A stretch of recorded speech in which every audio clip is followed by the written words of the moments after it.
Hi, everybody. This is Dr. Britt Talley Daniel, MD, and I'm a neurologist and a headache doctor. Today, I'll be talking about when to see a headache specialist. Tension-type headache and migraine are the two main headache diagnoses in the world.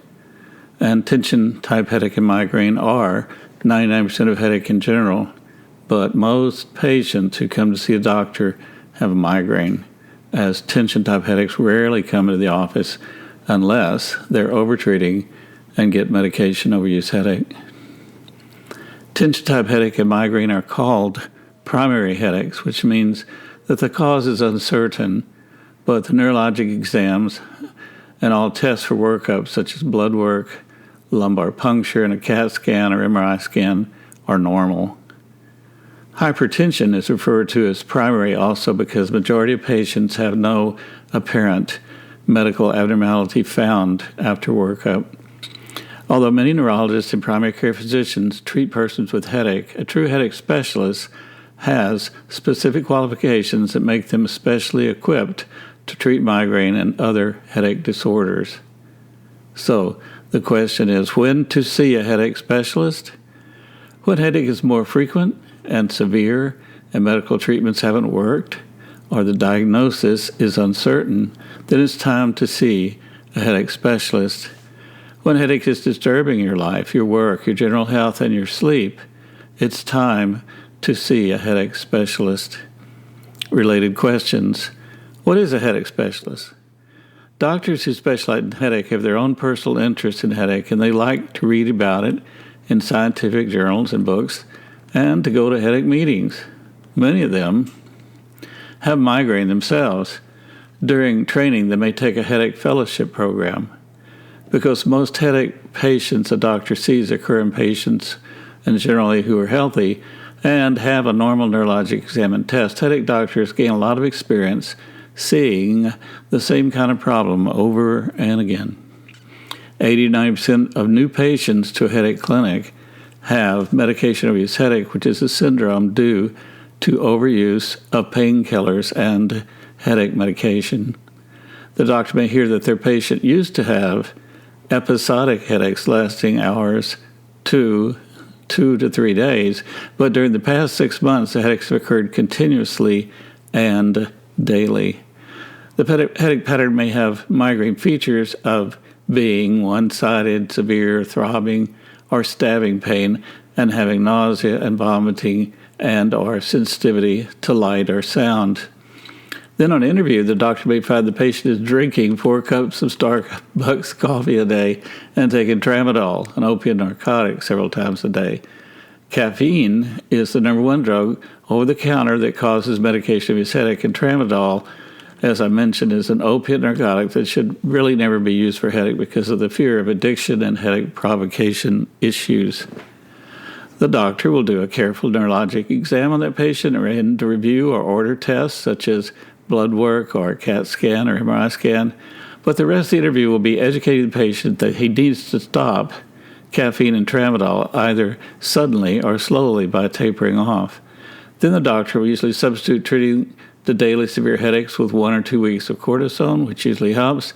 They'll start a preventive drug like one of the new CGRP drugs and offer an acute treatment program like timolol eye drops or DHE, which don't cause medication-induced headache but help treat the severe headaches. If you wanted to at this point to learn more about treating medication overuse headache, go to my website at www.drmigraine.com and read my full article on medication overuse headache. It's one of the talks that has this frowny face on the front. What are the concerning symptoms, the red flags that should provoke a patient to see a headache specialist in the clinic or go to the ER? Complicated headaches with unusual symptoms, feeling weak or numb on one side of the body, change in level of consciousness, trouble walking, change in memory, vision, or the ability to speak. Having a migraine longer than 72 hours, according to the International Classification of Headache, a migraine can only last 4 to 72 hours. So if you have a long headache, that's a concerning issue. Persons with complicated medical or psychiatric problems, such as patients with fibromyalgia, asthma, epilepsy, insomnia, anxiety, depression, or panic disorder. Having headaches more than 2 days a week. Headaches that make you miss social events, school, or miss work. Headaches that affect relationships with family, friends, or co-workers. Headaches occurring while pregnant or nursing. Thunderclap headache, which is a very severe sudden onset headache that reaches its maximum immediately within a couple of minutes. Thunderclap headaches always require emergency medical evaluation to rule out an intracerebral aneurysmal bleed. These headaches are the worst ever explosive, like something ruptured in my head kind of pain. Positional headache, the headache that substantially changes in intensity in association with changes in position, such as standing from lying or vice versa. Exertion-related headaches, that is, headache from straining at the toilet, on the stool, squeezing, or coughing. New onset headache, especially if the patient is over 50 years of age, or if there are other medical conditions like cancer or blood clotting disorder. A documented change in headache occurrence has an increase in frequency or change in headache characteristics. Constant headache, which is always on the same spot in the head. Migraine with our patients that have long or quick onset aura symptoms. Migraine aura symptoms may be the visual aura, which may be a bright light or a zigzag image, numbness in one side of the body, which start in the fingers, next move to the forearm, then the arm, and then commonly to the same side of the body of the face or the cheek. Migraine with aura patients may also have trouble speaking, called dysphagia or aphasia, where they can't find the right word to say. They can't write or read well. The progression of these aura symptoms should have a slow onset and resolve within 60 minutes. But if they don't improve in an hour, emergency medical attention is then required with a visit to the ER and emergency scanning to rule out a stroke or brain tumor. Headache that never goes away. Headache plus systemic symptoms such as fever, chills, weight loss, or night sweats. New headache in a patient with cancer. Headache that keeps getting worse over 24 hours. Headache after a head injury. Headaches that come with visual blackouts, pain while chewing, body arthritis, or weight loss, which are symptoms of temporal arteritis. The problem with the diagnosis of migraine. There are lay medical diagnoses in our culture that a patient may think they have, which are usually migraine, when that patient is seen by headache specialists. And migraine has false names, or what are called pseudonyms, and these are sinus headache. There is really no legitimate sinus headache, and the name was created by the Sudafed industry in the 50s to sell Sudafed, also known as a mild nasal vasoconstrictor and a decongestant. Currently, there are over 200 Sudafed-type drugs in the United States. Sinus headache is not found in any other country in the world except the United States and is an inaccurate medical term which usually denotes migraine headache. It's a marketing term for Sudafed. Next, menstrual headache. At the end of the third week of a woman's estrogen cycle, the estrogen levels drop, and over 2/3 of female migraine sufferers develop a menstrual or estrogen-related headache. The International Classification of Headache Disorders, Third Vision, defines menstrual headache as migraine headaches occurring during the period extending from 2 days prior to the onset of menses to 3 days following the onset of the flow, with such attacks occurring at least 2 out of 3 menstrual cycles. Menstrual headache. This could be menstrually related migraine with or without aura for women who have headache with menstruation or at other times during the month. Some women have pure menstrual migraine and only get a headache during their cycle time. But menstrual headaches patients have them during the cycle, but at other times during the month. Nocturnal headache. There's a differential diagnosis of nighttime headache, but over 90% relate to migraine. Other considerations would be hypnic headache, cluster headache, obstructive sleep apnea headache, temporal arteritis, benign post-orgasmic headache, post-intercourse subarachnoid hemorrhage, and essential hypertension. Sick headache. Migraine is always called sick headache.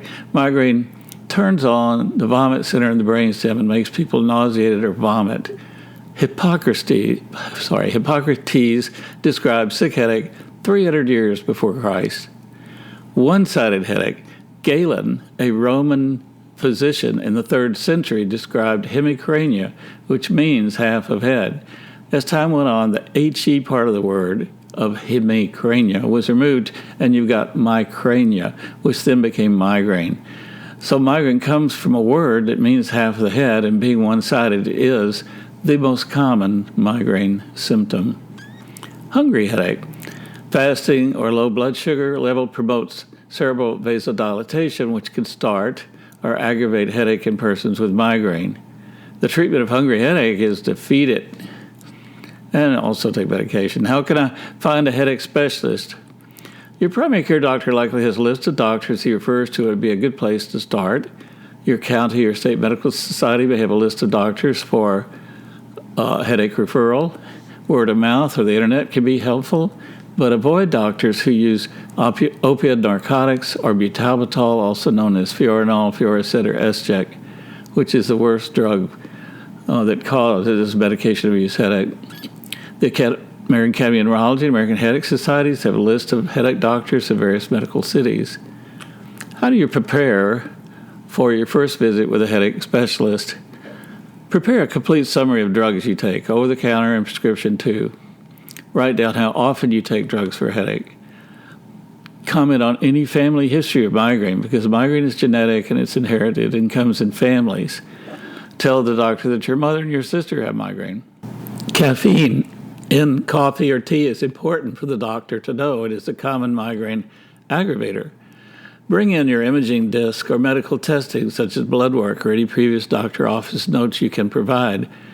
In my experience, many patients show up with no data but have asked their referring physicians for information which didn't come.